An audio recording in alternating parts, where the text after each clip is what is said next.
Well, hello people, and welcome to what is a pretty significant update in the space of Cities Skylines 2. So it's been no secret, Cities 2 has not had the smoothest 6 to 8 months of its life. There's been numerous bugs, performance issues, the beachless properties turned out to be what is currently the worst ever rated item on Steam, which is pretty insane when you think about that, right? For it to be rated the worst ever of everything that's ever been released on Steam, beachless properties sits at the bottom, which is pretty terrible from Colossal Order and Paradox's point of view.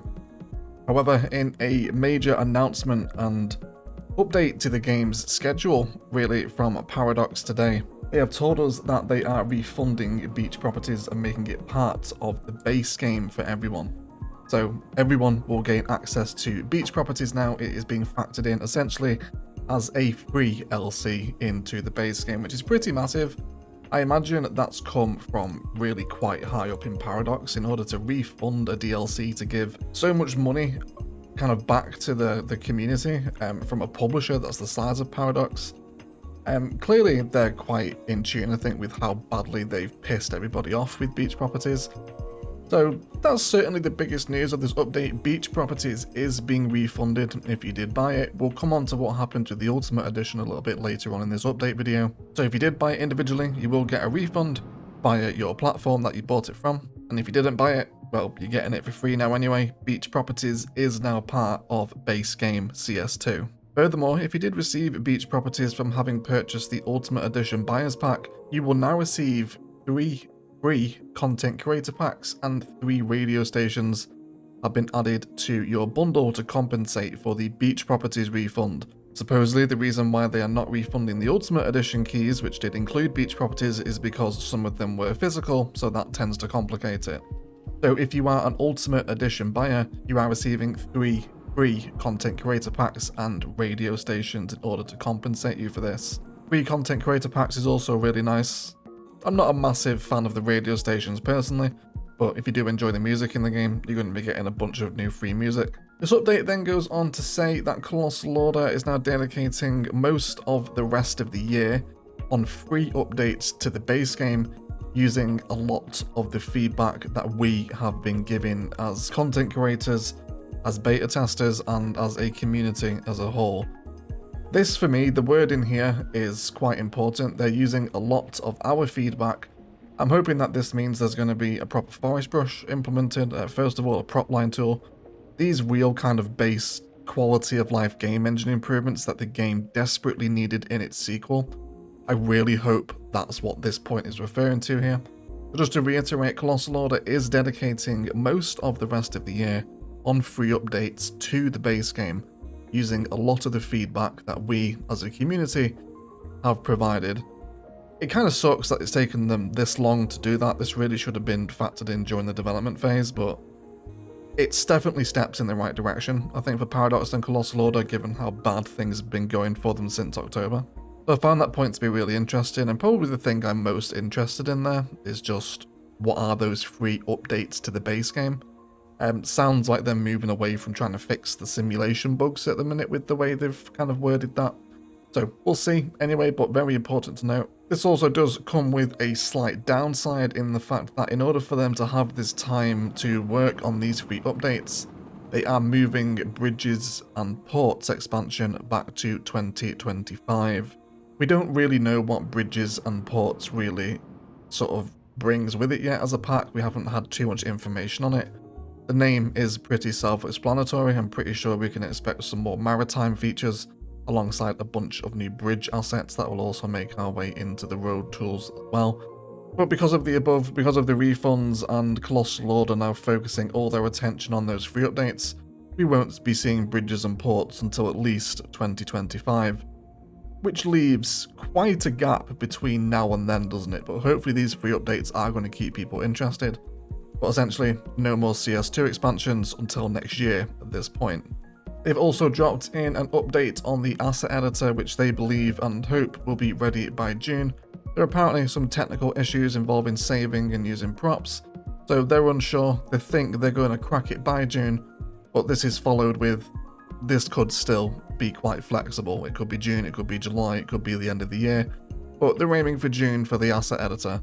So you can start to expect maybe some custom assets from the asset editor. Now it's starting to be talked about by Colossal Order. That's going to be a major game changer for the game. I think people are very happy to see custom maps and paradox mods, but one of the best experiences that CS offers as a simulator is its custom assets. And once that editor's released, hopefully those paradox mods are going to just rush in with custom parks and props and buildings in commercial and really just breathe a lot more life into the game. We know how much the Steam Workshop assets really supported CS1 and probably dragged its lifespan out over those 8-9 years. You know, it was so super popular as the best city builder. So the asset editor, I hope, will inject a bunch of life back into CS2, just because we can now make custom assets with the game. But of course, we'll wait and see. June is what they're aiming for, but it's also followed by an asterisk, as in this can also move again. So keep your eye on the space for what's going to happen with the asset editor. In another major announcement, they also tell us that the console edition is roughly planned for October. They have been given no date in October. So previously, in the run-up to launch and the delay of the console version, it was touted for a spring release. Having gone through the Beachless Properties release, the console version has obviously been knocked back a little bit. But this is the first time we've been given another concrete, at least, time frame by Paradox. So console edition is planned for October. It does have separate employees working on it, so it won't affect anything else that is going on behind the scenes. But they are still being very transparent, and they do not know if they are going to make that October release date. It's there as a ballpark figure, don't take it as set in stone. But hopefully for you console people, you can kind of start to mark off some dates in October now as when you guys might finally be able to play CS2. You're looking for a full year there, really, aren't you, after release, from when CS2 first came out to when we might even be able to start to see a console version of the game. Pretty crazy as to how that's gone, but it's there for console people now. October is something you can look forward to, but it might move. Again, keep your eye on the space to keep up to date with the news. Paradox and Colossal Order then go on to finish the update and the news bulletin that they would like to publicly apologise for everything that's happened. They are sorry for their shortcomings and dedicated to keep this game on track to make it the best city builder in the world, which of course has been their tagline since they very first started all their marketing. So it's a pretty significant update. Certainly the free updates that are now the priority for the Colossal Order developers I'm really interested in. Let me know what you think they might be. And then secondly, to see beach properties refunded is pretty mad, isn't it? I'm pretty sure they're doing this, you know, as part of a bit of a homage to the community to say, sorry, you know, we know this wasn't really ready to release. We're going to give you your money back for it. It was pretty terrible. But at the same time, they're also able to conveniently remove the worst rated game content on Steam. So I'm sure they're also pretty thankful for that as well. So it's kind of a mixed bag, isn't it? I'm really interested to see the community's perception of this apology and refund and new timelines for Asset Editor and the console edition. Let me know what you think of it down below. Let's please keep that discussion going. I'm always interested to hear both sides of the argument from you guys. Are you on board with this? What do you think of the refund? Are you looking forward to these free updates? Are you one of these people that's waiting for the console edition? Are you an asset editor that's really wanting to get in, start making your own custom commercial and residential and office and industrial and props and parks? You know, there's a lot of different perspectives, I think, from the community on this update, and it will affect different people in different ways. I think for me, I really honed in on those free updates to the base game using our feedback. I'm really hoping that's going to be all those quality of life improvements that CS2 should have had, that we all wanted from CS1.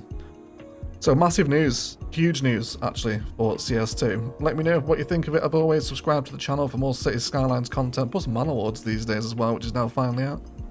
But otherwise, let me know what you think down below. But I'd like to thank you all so much for watching, and as always, enjoy the rest of your day.